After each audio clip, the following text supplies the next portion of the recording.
Ronny the Hyena sat under a mango tree, clutching his round belly. He made a loud groaning noise that sounded a bit like a hiccup. "Oh no, I'm so sick I can't even laugh," he said, with a pout that almost looked fake. Nearby, Kim the Gazelle trotted past, her silver hair shining in the warm sun. She slowed down, ears twitching as she heard Ronny's dramatic moans.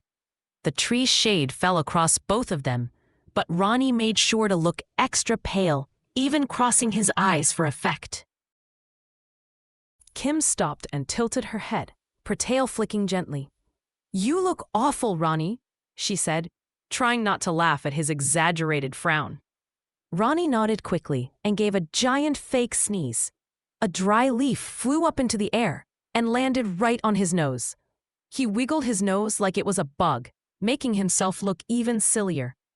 "See? Terrible," he said, holding his paw to his forehead like a stage actor. A squirrel scampered by carrying a neat stack of peanuts. Ronny reached out weakly, his voice trembling just enough to sound pitiful. "Oh dear, could you spare a snack for a poor sick hyena?" he asked. The squirrel giggled at his droopy ears and dramatic sigh. She dropped one peanut into his paw and dashed off, muttering about how he probably needed a blanket too. Ronny slipped the peanut into his mouth and chewed with a sly grin. By afternoon, Ronny had a small pile of treats beside him. There were peanuts, a slice of melon, and even a cookie shaped like a fish.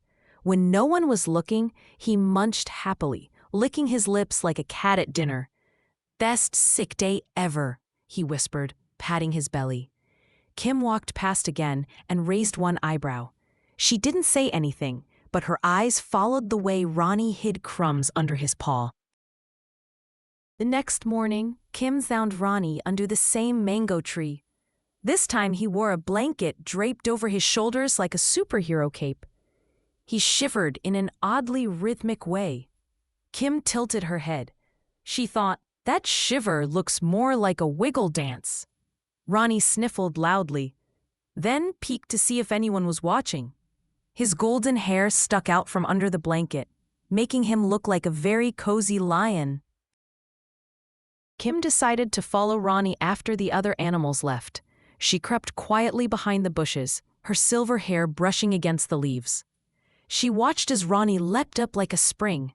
He grabbed 3 bananas from his stash and began juggling them. His laughter burst out so loud that a bird flew away in surprise. He spun around and almost tripped over his own tail, grinning from ear to ear. "Wait a minute," Kim whispered to herself. "He's not sick at all." She crouched lower to keep hidden. Ronny tossed a banana into his mouth and caught it like a circus trick. He bowed to an audience of imaginary fans. His blanket cape fluttered dramatically behind him. Kim covered her mouth to keep from laughing, though her eyes gleamed at the thought of what she had just discovered. Kim stepped out from behind the bushes, her hooves crunching the dry leaves. "Ronny, you're faking it," she said firmly. Ronny froze mid-chew, a banana peel dangling from his mouth. He blinked twice and mumbled, "It's banana medicine?"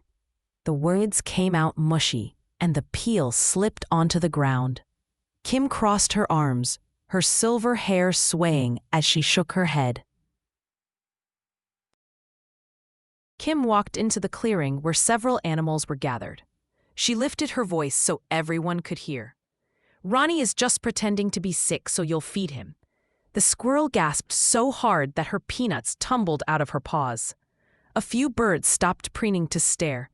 Ronny stepped into the clearing slowly, his cape dragging in the dust. The animals gathered in a tight circle around Ronny. A bright green parrot squawked, "What do you have to say for yourself?" Ronny's cheeks turned red, and his golden hair seemed to glow like toast. He shuffled his paws and looked at the ground. His tail drooped so low it nearly brushed the dirt. Ronny scratched his ear and said, "I just wanted snacks without hunting for them." He glanced at the cookie crumbs on his fur. A turtle sighed and said, "Honesty is better than trickery, even if snacks are tasty." Ronnie's ears twitched at the word honesty. He knew the turtle was right, but his belly still rumbled for treats. The animals agreed they wouldn't bring Ronnie food unless he was truly sick. Ronnie's belly made a loud growl that sounded like a drum solo. He muttered, "Guess I'll have to find my own lunch." The parrot squawked something that sounded like a laugh. Ronnie trudged away, eyeing the mango tree with a new idea brewing.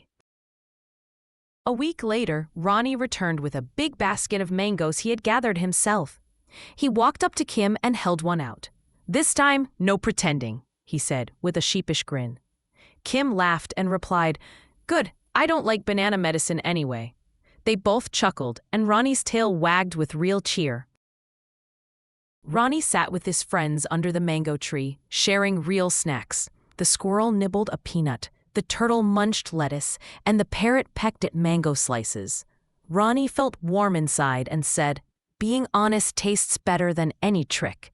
The animals laughed together, and even the parrot squawked, "True." The golden-haired hyena grinned, enjoying the sweet taste of friendship.